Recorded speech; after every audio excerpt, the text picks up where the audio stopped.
Live from the Score Atlanta television studios in North Atlanta, this is Georgia High School Sports Daily, powered by IBEW Local 613. All right, welcome back to Georgia High School Sports Daily. Happy Wednesday. We have a special guest in the building for you guys, Maddie Cohen and Coach Tez of Dunwoody High School. So we have an exclusive interview with them. Afterwards, we'll talk to Tim Scott of the GHSA. We'll also have on Hayden Gilbert to break down some of the soccer brackets as well. And then we'll conclude, obviously, with our fast break headlines today. But special guest in the building, Maddie, how's everything going? Excited to have you here today. Yeah, thanks for having us. We're really excited to be here. Yes, and thank you, Coach Tez, for also coming in as well. So, Maddie, what some great accomplishments you've been able to do so far in your career? Just talk about being recognized by the Atlanta Falcons for the Trailblazer of the Year. What did that mean to you? I mean, it was an insane recognition. I think it really kind of just showed how much flag football is growing, and it also just recognized my balance of doing stuff for the community, but also on the field too. So working hard in both areas, and I think I couldn't be more appreciative. And I met some amazing people. I mean, it's an amazing opportunity. How do you balance all that? I mean, obviously I've heard you're great in the classroom, you're balancing your community efforts, and you're also tearing it up on the gridiron. How do you balance all that? I think it's just taking everything one day at a time. So, I mean, obviously I work out and I practice pretty much almost every day. But at home, when I'm not working out, I'm doing my homework. I'm also reaching out to people, finding areas to volunteer and just continue my efforts for the school pretty much. For sure. And then just talk a little about how it all started for you. I know you started playing in 8th grade. When you first started, what position did you play, and did you kind of stay in that position in high school? So I actually started as safety in 8th grade. I was the first 8th grader on the team, and I was the only one who tried out at the time. There was probably 100 other girls trying out for the high school team. And I started playing in general in probably 7th grade, but I just loved safety. And then one year I did play rusher and a little bit of wide receiver work, but safety has always been a call for me. Got you. And obviously, I believe junior year you led the team in tackles, so obviously you're great at pulling the flags as well. But I want to hit on your volunteer aspect. It was a great story I read about you in Atlanta Jewish Times, and this project that you were working on, this initiative, it was the Narcan Project, and it was to obviously help students and, just athletes out there from your school that was suffering whatever it was, depression, mental health, and just, senseless, passing away and things like that. Where did that all started for you? Why did you want to, because I know you had to go and you had to research it, look into it. Yes. Where did that all started for you? It started last May when one of my classmates passed away from fentanyl poisoning. And a lot of my friends were close with her. So it's just seeing them grieve. It just made me want to do something. So I just started, and the next day I wrote up a proposal pretty much. I researched Narcan and started fundraising to get Narcan in every classroom. And now we have over 120 doses in school. And then if you can, just talk about the effects of the Narcan. Why is that beneficial just for students, and how can it help them dealing with different things like that? I mean, it's already saved, so it's a reversal medication for when someone's overdosing. And it's already saved one girl's life. And I think it's just really... It's also bringing education to the school, too. It's not just about the Narcan. It's bringing training to the staff how to spot overdose, and kids, too, when they're out of school, to know, hey, if this is happening to my friend, I know what to do. And just also giving resources if you have ever overdosed or if you're struggling with addiction. Last question before I bring you in here, Craig. I just want to ask the last one on the initiative. Just how did you raise this awareness around it? I mean, I know that can't be easy, but like you said, you came up with a proposal. How were you just able to get it to stick where the school got on board and everybody else? So from the beginning, administration was super receptive of the idea and super supportive. So that was already something that helped out a lot. Same with PTSO, and I can't thank them enough for how much they've been helping me. But also just publicizing the story of my school and the struggles that my community were going through, and just how to fix it, how to resolve it, and just sharing that story, meeting different leaders around different communities, different people who were either recovered addicts or work with addiction. And then also doing presentations for different, let's say, churches, schools, even recovery meetings and stuff, and just spreading awareness pretty much. I want to get to Coach Tez in a second, but have you noticed once you kind of conceptualize this project that a lot of people have been, I wouldn't say excited about it, but eager to help and get involved with their own stories? Most definitely. I've had so many people reach out to me. They sent me emails, text messages, DMs, pretty much talking about people in their life that they have lost from overdose, or that they have maybe struggled with addiction, and just how much it means to them. And I think it's what really keeps me going with it. Yeah, and Coach says this is the Trailblazer Award. You nominated her, of course, so you saw how impactful this could be. When you think of Trailblazer and her winning this award, I mean, what does it mean to you just see her just have this idea and want to reach out? To be honest with you, it could be no other person more deserving than her. She works hard on the field and in the classroom as well. When I first nominated her for this award, it was just like, how can they deny her? You know, the things that she's doing in the community, and just she's reaching out and just helping out with things that's going on. I mean, and that's becoming a big problem. So it was just, I mean, I think it was just a no-brainer in a sense when I nominated her. And then, Maddie, obviously sports are something you're passionate about, but has that been something that has helped you with your confidence, just being able to kind of look above and beyond at the community as a whole? Oh yeah, most definitely. And it's also taught me like teamwork skills just in general, and just leadership skills. And a lot of the things that I use in my presentations are takeaways that I've even gotten from playing on Coach Tez's flag football team. Yeah, and you were talking about the possibility of this to obviously save a life. It's so crucial with the timing. So what about the project? It's not just about having it inside the school. It's like specific locations. So how have you kind of looked at a map of the school and just found the best way to provide this? The biggest thing is distributing it evenly throughout the school. That way, if there is an emergency, it's in a area that's easy to locate. We have signs around the school, and for every classroom it's in, there's a sign that says there's Narcan here, and just evenly distributing it. That way, if there's an emergency on this hallway, they have it right there in that classroom on that hallway. So it's there just in case. And then I'm sure you've had to think about everything, but in terms of, I guess, administrating or giving out the Narcan, what does it take for who's on campus that's able to do that life-saving stuff? So once you have training, even students are allowed to carry Narcan in their backpacks.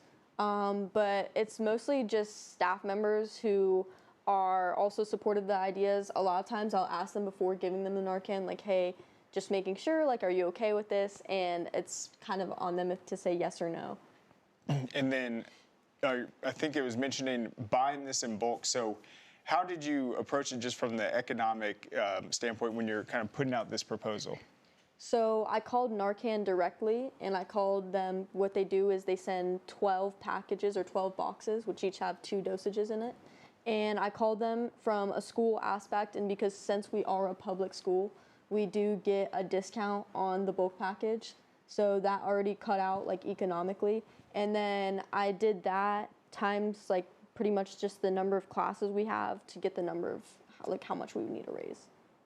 Okay, and then what's, I guess, maybe the shelf life of this? Is this something that's good for the full school year, or something that you need to keep up with after you leave Dunwoody eventually? It's definitely something that will be needed to keep up with when I leave, but also when it expires, it's still good 30 years after. And wow, yeah.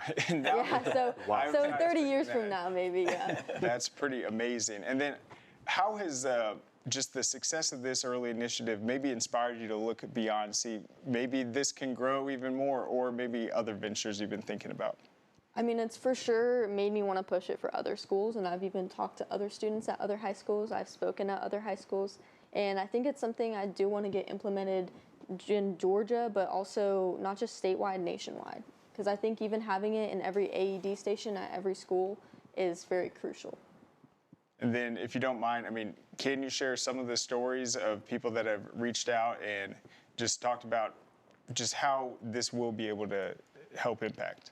I think, like I said before, just a lot of personal stories. Very personal about people losing their kids to overdose, people losing their friends to overdose, and family, just loved ones in general. And I think that's just super impactful to hear. Absolutely. I want to take it back to the gridiron. I want to direct this to Coach Ted. So when did you know Maddie would be special? I mean, I know you've probably seen her in practice, but when did you know, like, hey, she's just cut from a different cloth. She's a little bit different from the rest. Like she said, I met her. She was the first 8th grader on the flag football team. I was definitely saying program history because, you know, it's just pretty much starting. I went down to the JCC and actually watched her play, and I seen her move around, like her cuts, and and just flying around. And I have a background from football, and just looking at her, I was like, this girl is special, you know. And so it's even now. I'm also a girls lacrosse coach as well, and we'll be practicing. And I look over in the corner, and she got some of the field that she's training with. Training on, as far as doing sprints, training 40s, agility drills, and all that stuff. And we'll have some eye contact, and, I may shake my head, because she worked hard. Yes, and sir. So just seeing all this, man, is definitely a blessing to coach her, and just a blessing for just everyone that come in contact with her. What have you seen in terms of Maddie, in terms of maybe her leadership and passing the torch on? I know she's senior, I believe, and she obviously will be eventually leaving Delaware. What have you seen from her in terms of just leadership and helping others get to maybe where she is? Well, actually, she's a junior now, so don't get out of here too fast. All right? She's one of my favorite people, and she's also my daughter's favorite player as well. And that's saying a lot.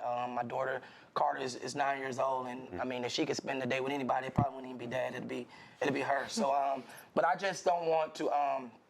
Her leadership, she's not really a vocal leader as much. So far as just seeing her speak up like this, it's just been a pleasure to watch and been along on this journey with her. But when it comes to working hard and all those type of things, she's going to show you better than she can tell you. So I love to see her on this platform and doing the things that she do. So, and just being here today and just hearing her speak, I feel like a proud dad, to be honest with you. 100%. Well, guys, look, we're going to have more coming up after break. We're going to break down everything that's going on with Maddie in terms of what's her next steps. Obviously, going on to the collegiate level. Still has another year, so she can still blow up in recruiting. So we'll break all that down here in segment 2. So don't go anywhere. We'll be right back on the Peachtree Sports Network. Great teams are committed, focused on the details, and work hard to be their best. From practice to games, right down to their gear. Your field is a critical part of the game that allows your athletes to showcase their athletic abilities. Sports Turf is committed to bringing your team innovative sports surfaces with unparalleled performance. You bring the vision. Our team brings it to life. This makes my dad proud. He went through his whole career as an employee. Now I'm the employer, something he didn't achieve. We are signatory to IBEW and do IBEW people wherever we go that we feel like they are faster and better than any of our competition. The advantages of being a signatory contractor is you're trained employees. You have unlimited manpower. It allows me to bid on jobs that I ordinarily would not go after. We celebrate the athletes, the buzzer beaters, the record breakers, the wins. Now, it's time to celebrate the people behind it all. The advice givers, the community shapers, the game changers, the life changers. It's time to celebrate our coaches. Join all of us at BSN Sports and show your coach some love by sharing their story with #ThankYouCoach. Man, you know how to do this? Man, I don't even know. I was flipping burgers last week. Violation, unsportsmanlike conduct, impersonating a craftsman.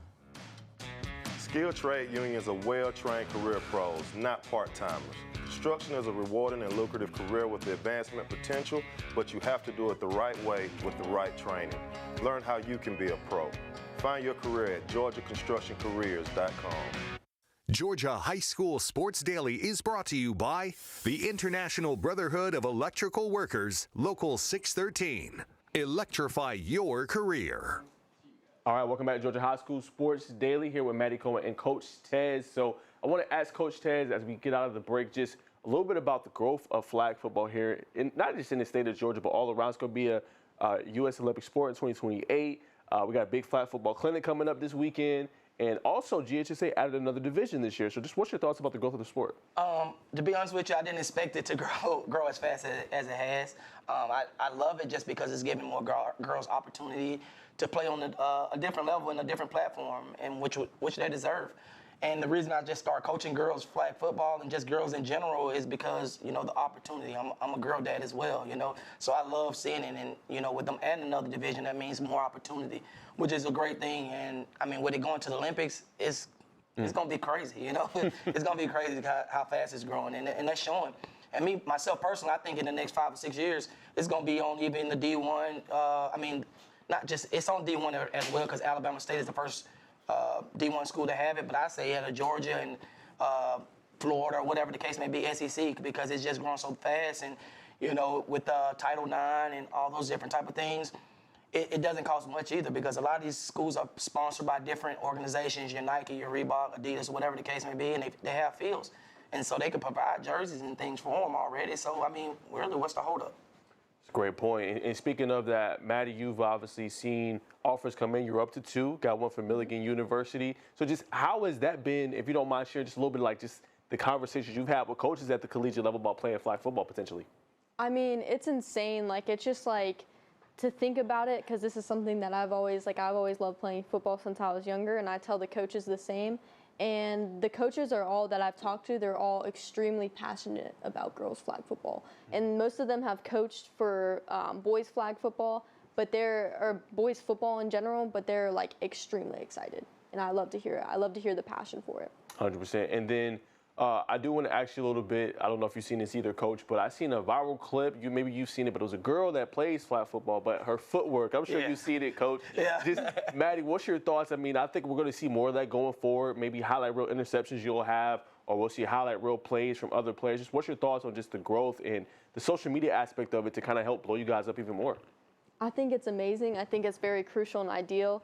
I think it's great for younger girls even to see this on social media and be able to say, hey, I want to be a flag football player when I grow up, and just have that dream that they can have, and they can start when they're younger and they can start building there, and just knowing that players are just going to be getting better from here. 100%. And then what would your advice maybe be to the younger girls that, you know, fairly new, like you said, you started 8th grade, but look where you are now in that short span of time. What advice would you give them that's just getting into the sport? I mean, I always had a passion for it when I was younger. I always played like football, tackle football with like the neighbors, and they were all boys, and I just always had a passion for it. I would say just constantly working hard and not giving up on small things, but also doing stuff outside of the field. And that's something that I've learned, just doing stuff for the community too. It's going to help you grow too on the field.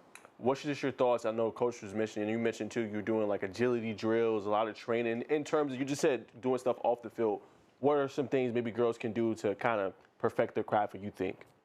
I would say speed work for sure is a huge part of flag football. Speed for sure. Agility, like you said, just working on catching, running routes. That's something I do on the daily. And I think even going to the gym and just working on strength training too. It's just like any time that you have the opportunity to put like the ball in your hands, do it for sure. Last thing, if I throw it to you, continue. Just want to ask last one. What's your thoughts on just the creative part of the sport? A lot of people don't overlook that part, but we're going to see so many crazy formations here pretty soon, and you got to be like different. Just what's your thoughts on that aspect of the sport? I mean, I love it. Like the trick plays and everything. People don't understand. There's some loopholes to some rules in flag football, and you can do some crazy plays, and it's amazing not only to like be a part of, but also to watch too. I mean, it's pretty fun. Yeah. I want to ask you just about that first ever varsity flag football game. What did that mean to you? It's way different playing in the backyard than being in that game atmosphere. It just felt like a dream. Like it was so surreal. Obviously, you know, I was so anxious. I was so nervous. But when I started, like when those like routes started coming to me and when those plays started, it just like all my nerves went away, and I just knew I was in the right spot at the right time. And then, I mean, conditioning is obviously a huge part of this sport. So you went in it with an athletic background, but how have you just improved that over the years, and how's that helped you?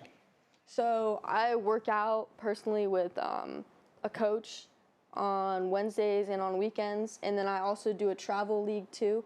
So that's on Mondays, and then on weekends we also have huge tournaments. So on the off season, I'm continuing to put on the work, and then when I'm not doing the speed training with the one-on-one with the coach, I'm doing gym work and just working out constantly. It's like an everyday thing. I mean, I probably have most days, or most weeks, it'll probably be 2 days off, I want to say.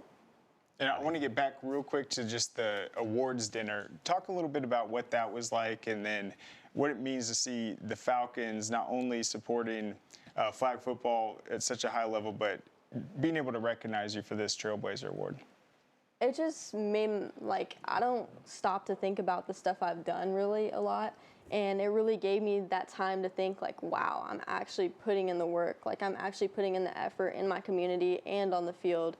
and it made me just appreciate everything a lot more, and just meeting such amazing people too who are also doing things for their high schools, and also people who work for the Falcons. Like, it was just an insane opportunity. Like, I can't be more grateful. Yeah, and Coach Tez, I actually want to ask you just about the Falcons. I feel like with what USA Flag Football is doing, with the Falcons taking that like prominent role in pushing the sport, it seems like every year they're just adding new things in the off season. What's your take just on what this upcoming season's like, and just how much more activities, drills, conferences, big things are happening to prepare for this year? Every time I do these type of things, as far as just interviews and stuff, I love to give shout outs and recognitions to the Atlanta Falcons, because to be honest with you, when I started this program back when COVID started, and they were the ones to give me I want to say it was a $6,000 check. $6,000 check, you get everything that you need for as uniforms and all those different type of things to get it going.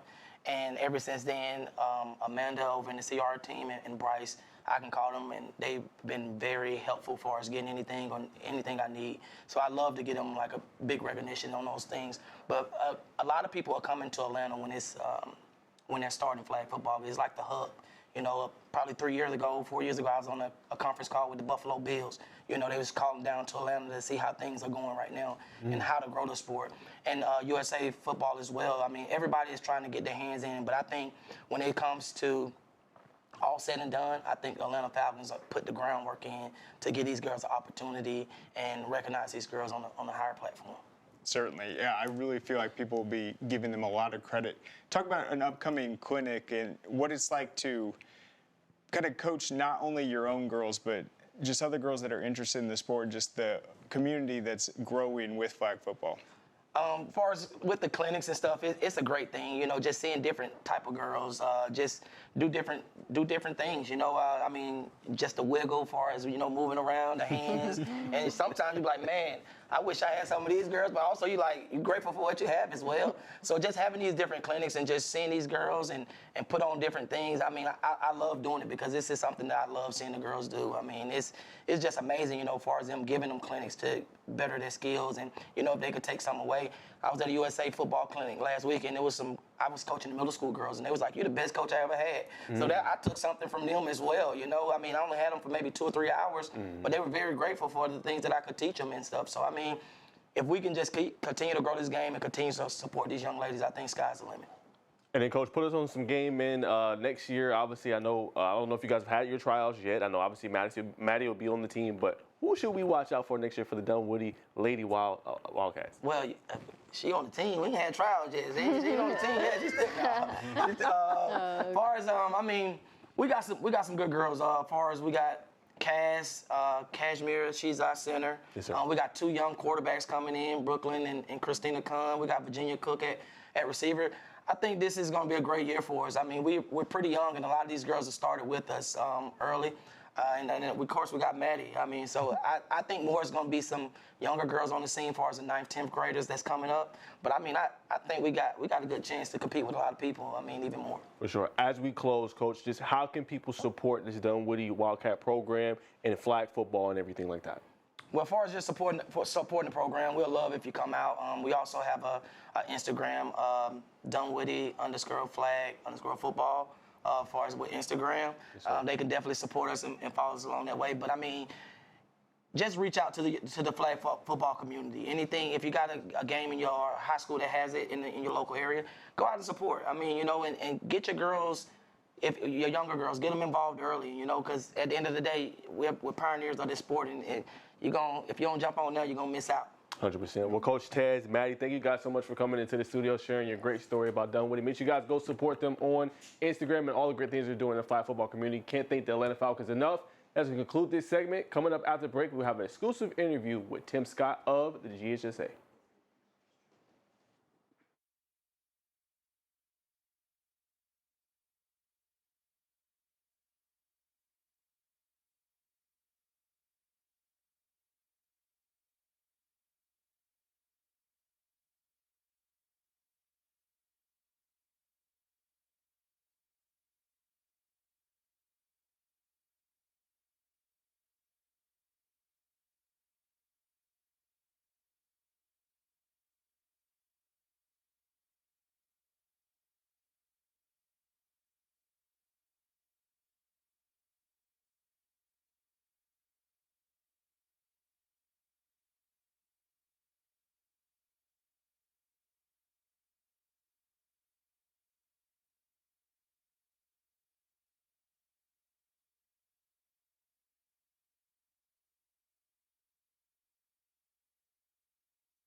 All right, welcome back to Georgia High School Sports Daily. Najee Wilkes along with Craig Sager. It is now time to get a GHSA update with Tim Scott. So we're going to welcome him on to the show. Hey guys, how are you doing? We're doing good, Tim. How's everything going? We are doing well. Glad to see you. Looking bright over there, my man. Yeah, listen, I'm traveling. I had to pull over so I could do this. We've been at North Hall High School today and Duluth High School today. Yes, sir. We appreciate you, sir. So, Mr. Scott, I just want to ask you just a little bit about just the latest meetings. What's going on, obviously, with the competitive rebalance, and what is the latest things that's being discussed? Well, we've discussed competitive balance a few times. There's also Eli Connell, one of our member, has posted another plan out there, and we've got a third plan. So there are actually three things that we're discussing and looking at. Hadn't made any decisions yet. Of course, we don't have to make anything till the fall, so we've got some time. And obviously some work will be done this summer, but that's kind of what we're looking at, all three of those. No decisions have been made, and the members are going to make the best decision for all member schools, and then we're going to make it work. Yes, sir. And then how cool is that just to see, those three different proposals in, just being able to kind of go through that process with all of the members and being able to come up with the best solution for the whole state? Well, I'm going to tell you, I think Kurt's done a great job running the reclass committee and looking at that and keeping it balanced and being real fair about looking at everything and trying to examine things, and then calling members and getting feedback, because a lot of times if you're in a big meeting, you don't get feedback from everybody. So we reach out to him, and he's done a good job doing that, trying to get that feedback and just making sure we're heading in the right direction. For sure. And then, sir, I just want to ask you a little bit about some of the state championships and the playoffs already kicked off. Soccer's already heavily into it. Got gymnastics state championships coming up, sir. Baseball as well. Just what's your thoughts, just where everything is in terms of the spring sports as they kind of wind down? Well, right now I'm hoping we don't get much rain. We got to make sure we don't get backlogged there. But no, baseball, we've had a great baseball, softball, track season, a lot of really good stuff, a lot of great athletes. And so looking forward to getting in there and seeing who pulls this thing out and who wins at the different classifications. For sure. And final question for our thoughts to Craig, just if you can, just how do summers usually go? I know it's kind of an open period, obviously, for JCC. I know you guys have a lot of meetings, but how are different initiatives discussed? Like, hey, what will we add new to a different sport? Just walk me through how summers goes, because I know there's no sports going on really. Everybody's in summer training, getting prepared for the fall. So just talk a little bit about that. Well, we're not actively playing, but there are a lot of things going on. We're going to officials clinics where we're doing training for officials throughout the summer. We also have, they have all those contact camps that we have for football at the different places. We make sure we have staff at those to make sure they're done correctly. So we're doing that. We're also adjusting the Constitution, any rule changes that we've, had throughout the year that was voted on, such as the coaches clinic at the last executive committee meeting that was voted on. We make sure all that's in there, and we start getting things out to our member schools, sending stuff so they can be prepared as we start school, because it won't be long and our fast pitch softball starts. They'll be playing games the 1st of August. So we really have a lot of work to do. Of course, the big meeting for the National Federation of High School Sports takes place the first week of July, and so we'll attend that as well and see what's coming out on the national level too. And I have a question for you. So obviously, with the current structure that we're in, with four of the classifications using the power ratings, the regions that are in place now, that's obviously a possibility to just keep things the same. But how willing do you think overall the people that are going to make this decision are on wanting to change things? I think they want to do what we can find is best. Now, if that's what they find is best, we stay with that. There has been some discussion on how would we then do PSR rankings. Would we guarantee the top 4 out of every region a playoff, or would we guarantee, the top 1 or top 2, and then the rest be from the PSR, meaning that some regions might only have 1 or 2 representatives, where others might have 4 or 5 representatives based on the postseason ranking. So all those things are things that are being discussed and talked about, and we'll get to them and decide that, as quickly as we can. But right now, they're just in the discussion phase. And then we have playoffs coming up, but overall, what have you seen just throughout this school year with the overall fan support, maybe some of the numbers with the people that are buying tickets for the games, the overall participation, how would you say things are trending this year? Well, they're trending up definitely. We had more people in football, more in basketball than we've had previous years. But one of the big things is flag football. Our girls flag football. We sold 2,000 tickets more to girls flag football this year than we did the previous year. And with our partnership with the Atlanta Falcons and what they have done for us, we've added over 30 teams. We have over 300. I think we have 307 or 308 girls flag football teams as compared to we had 268 this past year. So that sport's growing, and so which just means I think at the Mercedes-Benz numbers will be up again. And obviously with all these new flag football teams, a lot of new games will be scheduled, more on the overall plate. Has it been a challenge to find officials that understand flag football and will be able to accommodate the growth? And for this year, our officials are up.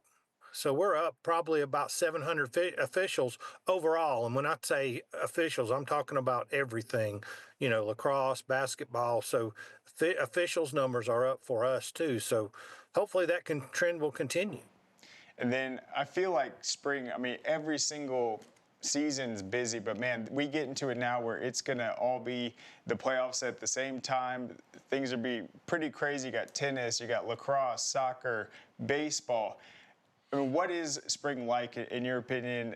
Just how exciting it is to finish the season with so much going on? Well, it's a lot of excitement, but it's also, we got a lot of people on the road. I was looking, and there's a couple of weekends that everybody in the office, we're all over the state at different activities. So, and that includes Friday and Saturday. So we're excited about it. It's going to be a good finish. Just hope some rain holds off and we don't get behind on any of the playoffs and finish up strong. And then when are some of the next big meetings where you guys will continue to discuss these and try to get a consensus? Well, we'd like to have another reclass meeting. It may be the end of May or 1st of June once school gets out, and hadn't quite made that decision yet, but that'll be coming pretty soon. And then you were talking about the 3 plans. I'm assuming one is the plan that's already in place, one's the competitive balance, and then what was the one that Eli Connell had brought forth? He is basically grouping schools into larger classifications and using a postseason ranking formula. Hopefully that would cut down on some travel if you're in larger classifications. And then the biggest classification, the smallest classification would be separate. 100%. Well, Tim, we want to say thanks so much for coming on, just telling us the latest that's going on with the GHSA and all the meetings and kind of giving us some insight into all the discussions, sir. Have fun today at North Hall and Duluth High School. Hey, thanks, guys. Y'all have a great week. Yes, sir. You as well. All right, guys, coming up after the break, we'll get into our fast break headlines, talking the biggest headlines in the Peach State.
High School Sports Daily. Remember that you can always catch the show Monday through Friday, 12 to 1 p.m. It's powered by IBEW Local 613.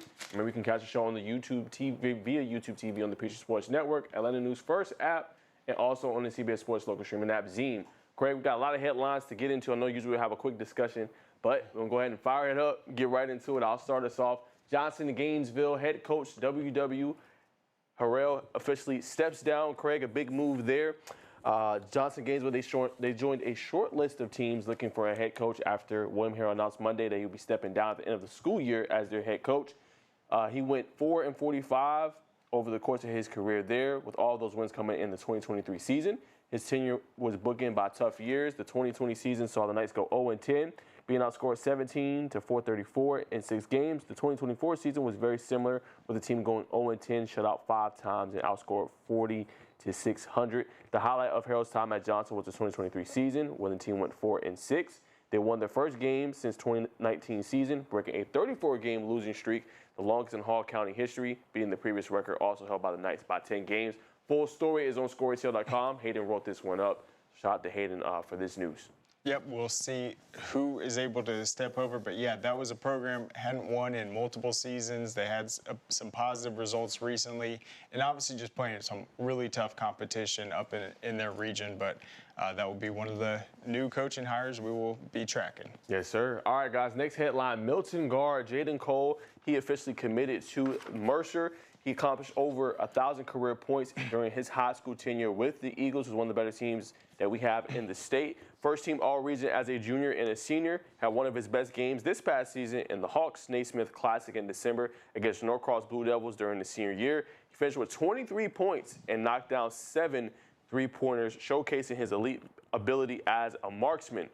He's also made his rounds in the offseason competing in the GBCA, Georgia Basketball Coaches Association, All-Star Game, and also the SEBA, Southeast Basketball Academy Senior Showcase as well. He led the Knicks to a championship during his time with the SEBA, going 5-0 and also making first team there. In terms of what he brings to the next level, is more than just an athlete. 4.0 GPA, winning the Hope and Zell Miller scholarships, and also his elite IQ. Yep, Mercer is not only a great basketball school, great academics. Feel like that's a perfect fit for him. Yes, sir. All right, big news yesterday. Thomas County Central running back Christian Lawrence, he officially announced his top 6. This is via 314 Graphics. Pittsburgh, West Virginia, Wake Forest, Virginia Tech, Cincinnati, and Purdue.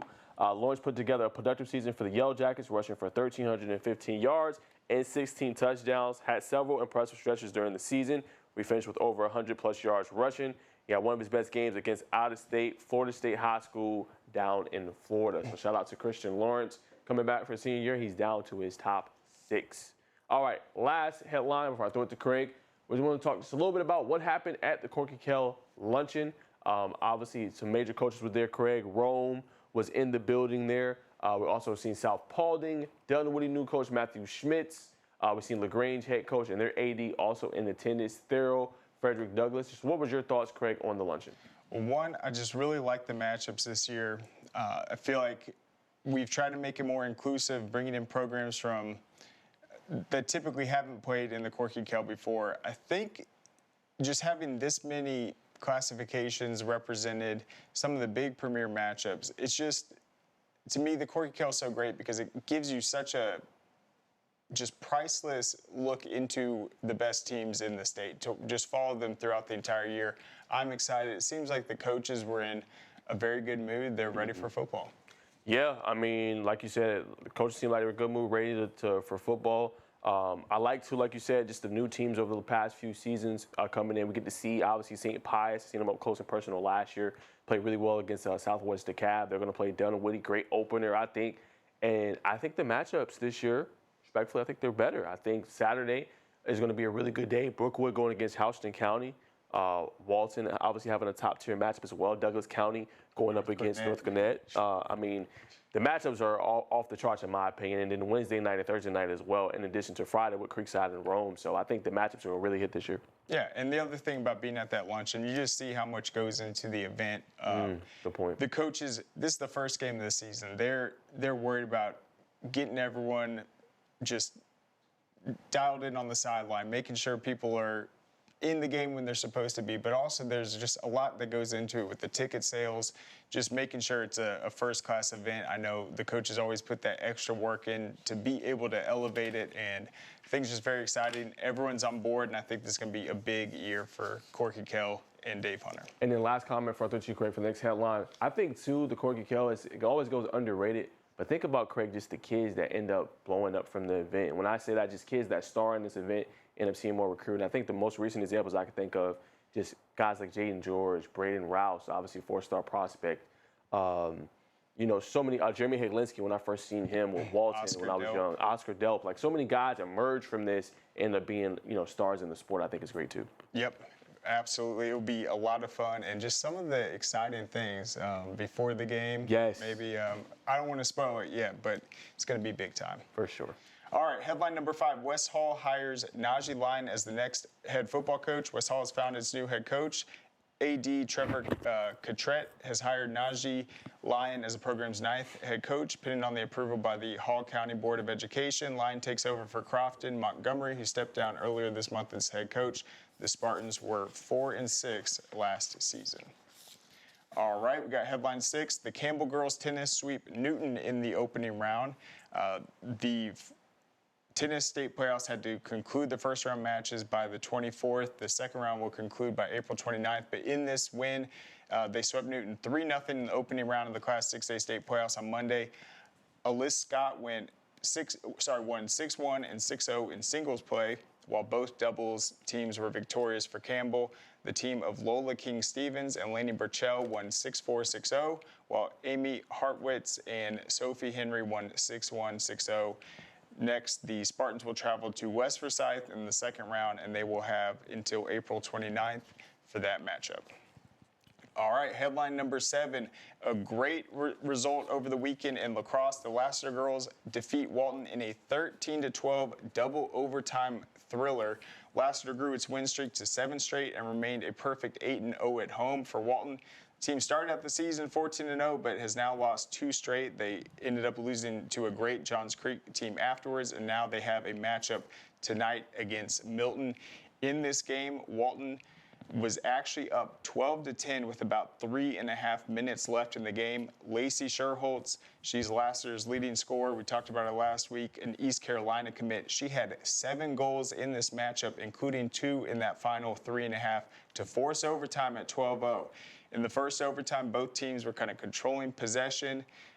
Neither team scored, and then in the second overtime, you see Maddie Wardrop right there. She earned a free position shot after drawing a penalty, and here it is right there, the game winner in double overtime. Very exciting. These teams aren't in the same division, but this is a big game at the end of the schedule. Najee, we talked about Walton just being undefeated. I feel like this was a toss-up game. You can't really fault them too much.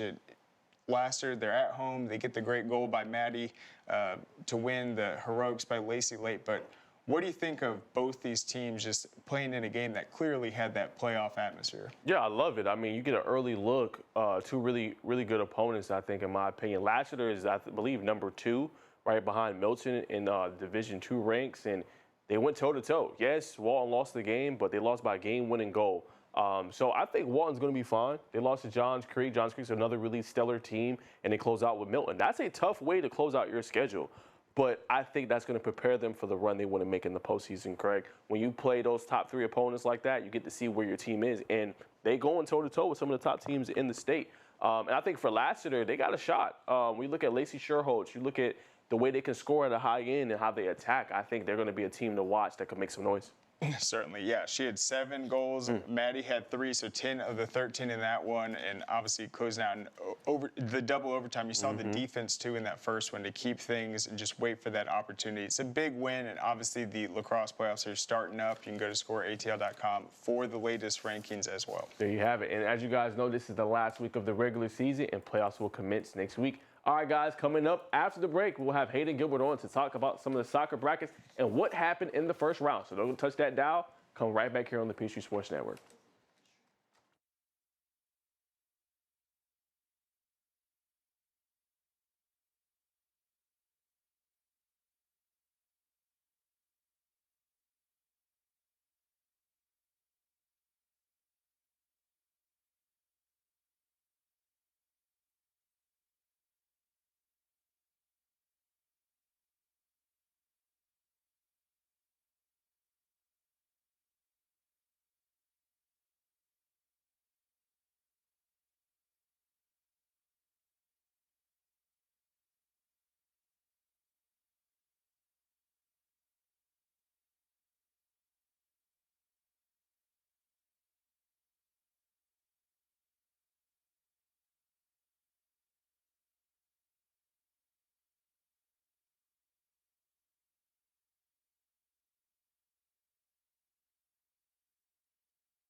All right, welcome back to Georgia High School Sports Daily. We have Hayden Gilbert on the show to talk about the latest soccer brackets. I guess I was about to say rankings, but soccer brackets on the girls' side. So let's go ahead and pull it up and get Hayden's thoughts on that first round and some teams to watch in 6A, as we can see right here. All right, Hayden, what are you seeing here? What's just your thoughts on this bracket? So at this point, 6A, the first round of 6A is now done. I think when you look at it, the biggest game going forward into this next round, there's a handful of them that I'm looking at, but that Hillgrove-West Forsyth game. Hillgrove beat Archer, and West Forsyth beat Parkview in round 1. Those are 2 ranked teams. Those are a pair of teams I think should be really good. West Forsyth should win that game, but I think we could see it being a little closer than maybe it should be, because Hillgrove is a good team. High scoring or low scoring, you think? I think if Hillgrove has any chance of winning, they have to make it high scoring. But it could go either way. Yeah, Parkview put up 2 goals on them. I think that's the most all season. They still lost by 5, though.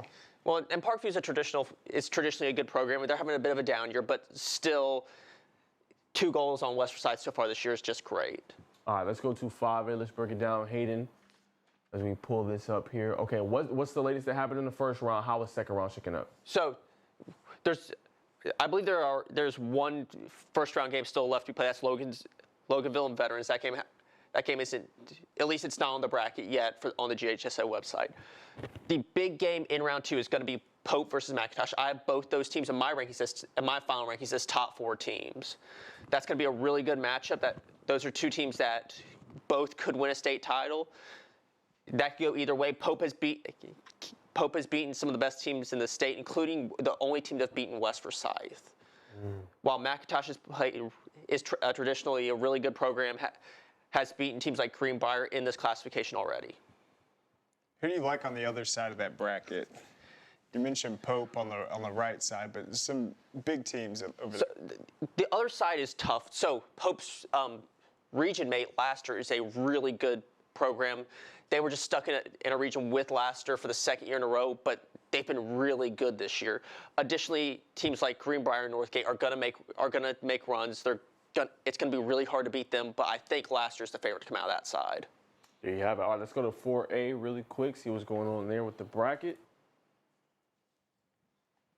All right, there is 4A as we pull it up. Okay, Hayden, so what happened in the first round here? What's the best matchup to watch in the second? The best matchup to watch in the second, I'm between 3 matchups. Cambridge and Midtown, those are 2. That's number 2, and I believe I have Midtown around that 7-8 range. Those are 2 good teams. Midtown has started off the season slow, but they're a really good program, and they could give Cambridge some trouble. The other 2 matchups are Harris County and Blessed Trinity, which Blessed Trinity is the top-ranked team. Harris County went on a run, was playing really good soccer. They've ended the season a little slow, but they're still a really good team. Then Pace Academy and Altoona. Altoona has been hot all season. Pace Academy had an up-and-down season, but has proven they can beat anybody. And then East Forsyth, I think they're the only number 4 seed to get that win the first round, beating Locust Grove. They'll play St. Pius. Obviously, St. Pius, very talented team, too, out of that region. But do you think East Forsyth has a chance to make a Cinderella run? I think they do. If you look at that Region 8, they swept all 4 teams won. East Side, Walnut Grove, North Oconee, and East Forsyth all made it out of the first round. So I think them being a 4th seed is a little bit misleading. And then some more games are just getting started in these lower classifications. Let's get to those and see if there's any matchups to watch for. All right, let's go to 3A really quick. What's going on here, Hayden? So in the first round, if you're looking at a matchup to watch, it's that Lumpkin County Southeast Bullock. I have both those teams in my top 10. I have Lumpkin County, I believe, at number 5. That's a really good Lumpkin County team. Southeast Bullock has been in the rankings nearly the entire season. That's going to be a matchup to watch. I think both teams are severely underrated. Some other teams to watch out for that are underrated are Oconee County. Somehow they're a 15 seed. I don't understand it. I think that they're at a minimum a top 10 team. They're one of the best programs in the state. Additionally, some other teams to watch are Cherokee Bluff, who's a 13 seed, who's really good, and Dawson County, who I have as at number 2 in my rankings, that they have as an 8 seed. All right, let's go to 2A really quick, Hayden. Here, what's kind of going on? What happened in the first round? So the first round here has not been played yet. So when I look at this, I look at really one team that is, I think that the playoff rankings did a really good job, except for one team that I don't understand how they're solo. That's KIPP Atlanta. when I look at Drew Charter, who has a very similar resume and has very similar losses, is the number 4 seed. I get that Kip only played 9 games, but they're a really good team, and they are currently a 14 seed. I'd keep an eye on them as a team that could possibly have a Cinderella run. You have it. All right, Class A Division I. All right, same thing. These games haven't been played. What's the top-tier matchup here, Hayden, in Class A Division I, you think? It's hard. I feel like that Blanket County, Elbert County is a really underrated matchup. That's a 16 and a 17 seed. But I feel like for the most part, the rankings did a really good job here. The only team that I kind of look at as being a little underrated is Model, who I think most rankings, including my own, have them as a top 4 seed, where they have them as a 6 seed. But I feel like they did a really good job with these rankings. And then Thomasville has been one of the best, I feel like, South Georgia teams over the years. I mean, what do you see from them as a number 3 seed? I think at a minimum they're making a quarterfinals run. They are in a not too tough side of the bracket. If they can get past Model in the quarterfinals, they could easily make a run at a state title. All right, let's go to Class A Division II. All right, here's Class A Division II. So Bryan County, Irwin County is in there by default. Obviously, you got Lanier and Screven. You got Treon versus Greene County, and then you have Mount Zion Carrollton versus Lake Oconee Academy. So this is a insane bracket. I don't really understand why it's designed this way. But in the first round have already been played for most teams. The big matchup was that Atlanta Classical versus Towns County. Those were 2 top 4 teams. Atlanta Classical came out on top, making it to the second round. I'd keep an eye on them as a team that's going to make probably a semifinals or a finals run. There you have it. All right, final one, probably the one we are very interested in, Class A through 3A private. Hebron Christian enjoyed a bye week, but the rest of the matchups are going to be played, obviously, today and tomorrow. Just what's your thoughts on this bracket, Hayden? So when I look at this bracket, I look at that Lovett is severely underrated. Their 3 losses are to teams that are all ranked in the top 3 of their classification, and they have, at this point, 6 ranked wins according to my rankings, including a win over the 3 seed here, GAC. I think that they are the top team in this classification. Real quick, final thought, Craig. Yeah, what do you think about Wesleyan or Lovett in that same quadrant? I think that's going to be a really tough quarterfinals matchup. I think that both those teams are going to kind of roll their way to that because they're both really good teams. I'm really excited for that matchup. I think that's going to be a great matchup. There you have it, guys. It's going to conclude the show for today. Coming up, we got a special segment. As you guys know, tomorrow is NFL Draft Day. Me and Craig are going to pick our top 10 draft picks, how they would go if we were GMs for the 2026 class. So tune in for that special segment tomorrow. Till then, enjoy your lunch, and we will catch you guys on Thursday.